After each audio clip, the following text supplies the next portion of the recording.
अहम खबर आपको दें कि कोयटा और गिरदनवा में ज़िलज़िले के शदीद झटके महसूस किए गए। शहरी कलमा तैयबा का विर्द करते हुए घरों और दफातर से बाहर निकल आए हैं। आपको अपडेट कर रहे हैं इस हवाले से कि कोयटा और गिरदनवा में ज़िलज़िले के शदीद झटके महसूस किए गए। बात करते हैं डॉन न्यूज़ के नुमाइंदे अब्दुल्ला ज़हरी हमारे साथ मौजूद हैं। अब्दुल्ला, बताइएगा।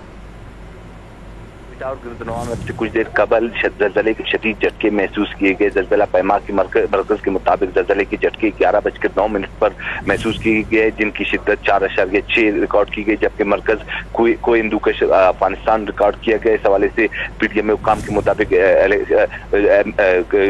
जो टीमें हैं PDMA की और जो कंट्रोल रूम है उन्हें फौरी तौर पर अलर्ट कर दिया गया। कोयटा के नवाई इलाकों जहाँ पे आज से 2 रोज कबल जो बारिशों का सिलसिला जारी तक और कच्चे मकाना थे वहाँ पे टीमें रवाना हो चुकी है। ताम अब तक कोई भी जानी या माली नुकसान की इत्तला नहीं मिली। सर्वे मुकम्मल होने के बाद ही नुकसान से मुतल्लिक आगाह किया जाएगा।